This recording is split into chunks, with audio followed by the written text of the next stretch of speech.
السلام عليكم، مرحبا بكم في هذا الفيديو هذا اللي هو تتمه الفيديو السابق، يعني على شكل قلت لكم غداء، تحضيرات الغداء. في الفيديو السابق وريتكم كيفاش تصاوبوا السلطه، قلت لكم ندير لكم فيديو خاص اللي غادي نوريكم كيفاش تصاوبوا فيه السمك، يعني سمك محشو.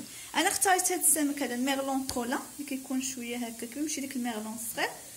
علاش انا كيعجبني، يعني كيعجبني كيجيني بنين، كيعجبني الهبره ديالو. ملي كيكون حنا كما قلت لكم نكونوا 4 اشخاص يعني جاني هذا كافي، يعني تقريبا عندي هنا خديت 2 كيلو. كنت باغا ناخذ وحده كبيره ولكن للاسف ملي مشيت ما لقيتش كبار بزاف شي كيكونوا، فخديت غير هادو. بالنسبه لك عندكم شي عراضه كبيره وعندكم واحد العدد الناس بزاف، من الافضل تاخذوا سمك اخر بحال القرب لا دوغاد ولا لو باجو، كيجيو حسن في التعمر. انا ندير لكم فيديوهات اخرين من بعد بهاد الانواع د الحوت كل مره شكل باش تشوفوا. اذا نفس التعميره يمكن لكم تستعملوها في اي نوع د السمك ماشي مشكل.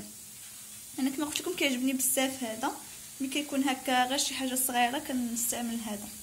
اذا نعمروا بواحد الحشوه اقتصاديه اللي غادي تشوفوا معايا.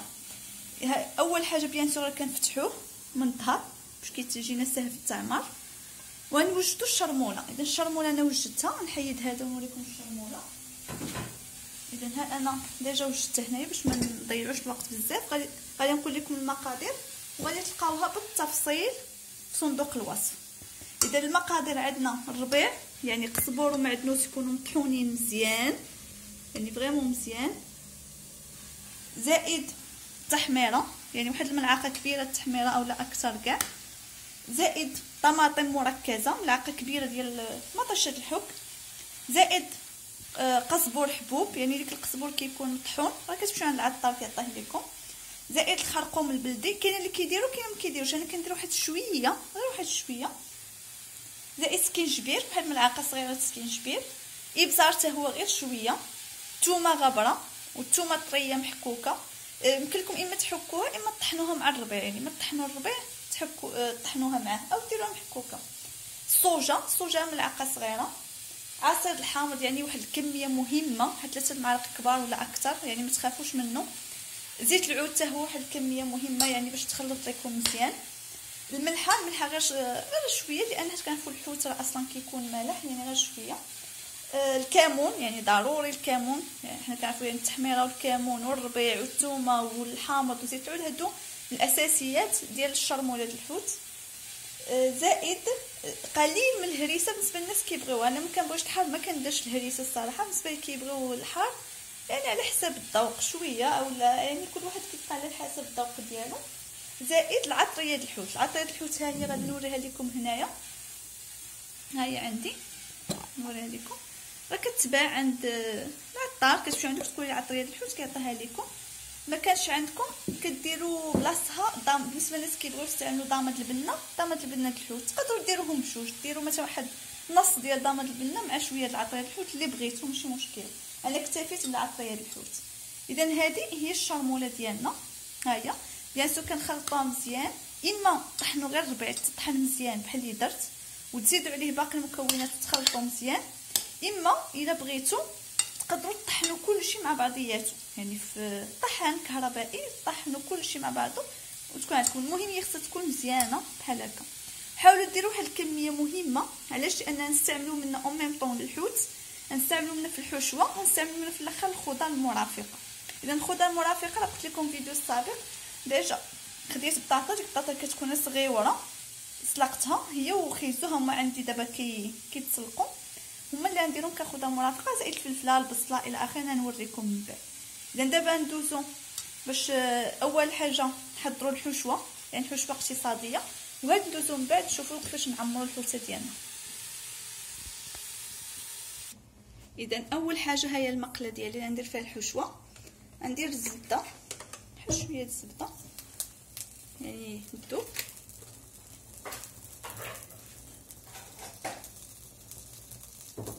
نزيد الفلفله تما تذوب شويه، نزيد الفلفله، ها هي الفلفله عندي خضراء قطعت، تقدروا ديروا فلفله الوان صفراء حمراء، انا اكتفيت بالخضراء قطعتها صغيره. اذا نخليوها واحد شويه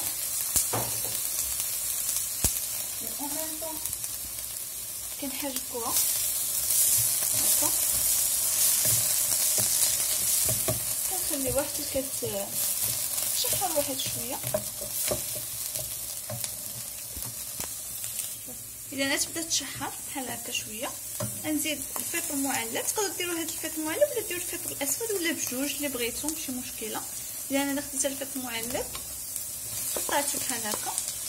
كما قلت لكم هذه عندي الحشوه اقتصاديه، الا بغيتو تقدروا تزيدوا حتى القبرون يعني كروفيت، تزيدوا الكالامار، يعني من بعد ندير لكم حشوات اخرى مختلفه. هذه دابا درت حشوه اقتصاديه، نخليهم واحد شويه عاوتاني ونرجعوا باش نكملوا باقي الوصفه. اذا بحال هكا ملي كيتشحروا لينا مزيان الفلفله مع ديك الشامبينيون، غادي نزيد الزيتون مقطع. ها هو الزيتون اخضر مقطع،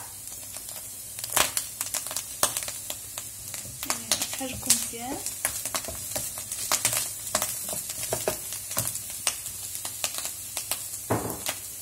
غادي نزيد الشعريه الصينيه، يعني كنت فزقتها من قبل، استقطرتها وقطعتها. كاين اللي كيبغي يدير الروز حتى هو، بما انني ندير شطاره الروز لا درت الشعريه الصينيه. كنخلطو كلشي مزيان مزيان غدياتها، ومن بعد يعني غادي نزيد معاهم واحد الملعقه كبيره الشرمونه. انا قلت لكم ديك الشرمونه غنستعملوها حتى في الحشوه باش كتجي مبنه حتى هي. غناخد واحد ملعقه يعني كبيره تكون هكا ديال الشرمونه،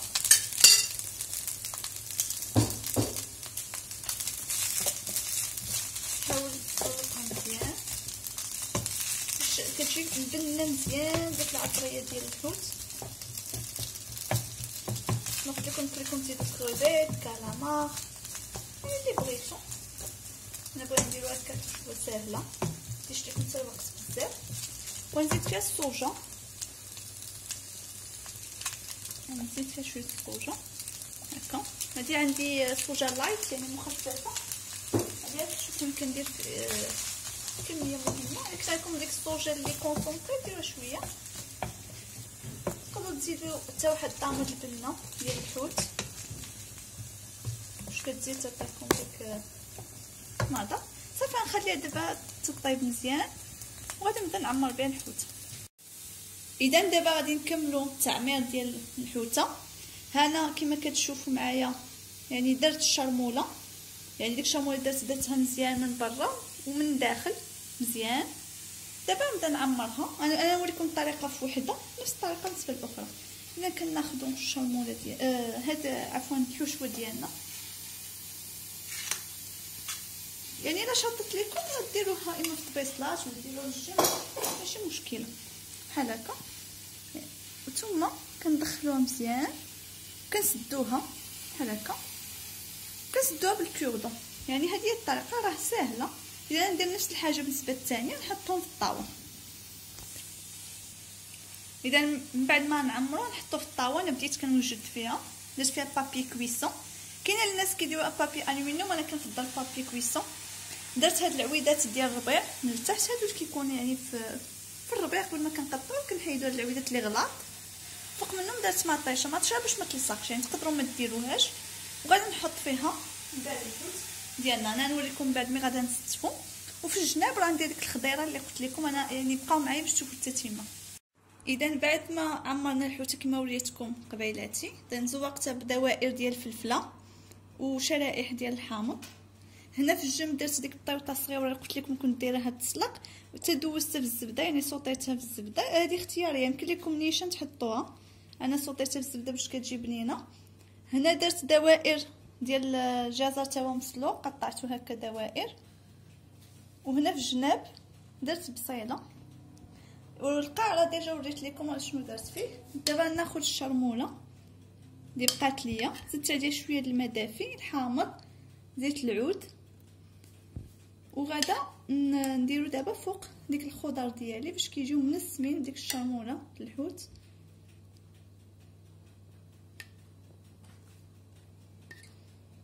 كنديرهم بحال هكا.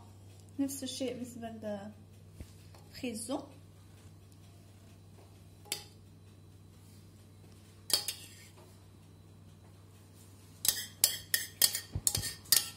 باش كيجيو منسمين مزيان نفس المذاق ديال الحوت. حتى بصيله. الحوته راه صافي راه مشرمله عندنا صافي، وغادي نخشيوها في الفران. في نفس الوقت نوجد لي كروفيت، يعني بقاو معايا باش تشوفوا لي كروفيت اللي ندير. كما قلت لكم في الوقت اللي الحوته دخلت الفران، هنا كنصاوب دابا في الكروفيت. الكروفيت راه عادي، يعني مدرتش فيه شي حاجه، درت شويه الزبيده، الزعتر وشويه الملح، شويه انا زبده مالحه، والكروفيت اصلا مالحه، يعني تقدروا كاع الملحه ما ديروهاش ماشي مشكله. صافي كنخليه هكا حتى كيبان لينا تحمر مزيان، وغادي نحطوه في الطبيصلات. اذا هذا كمرافق للطبق الرئيسي اللي كان هو السمك.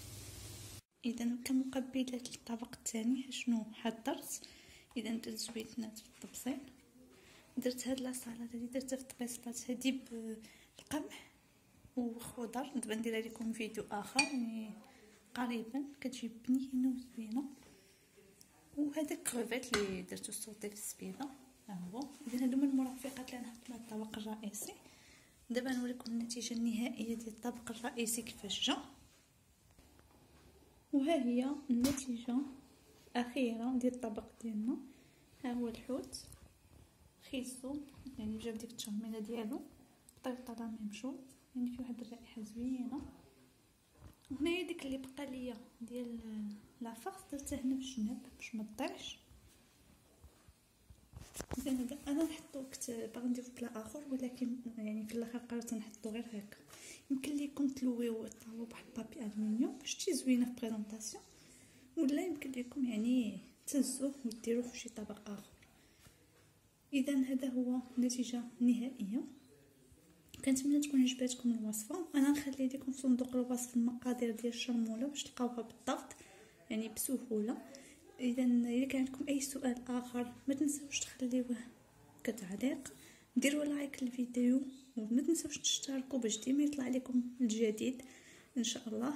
شكرا لكم على المتابعه، والى اللقاء ان شاء الله.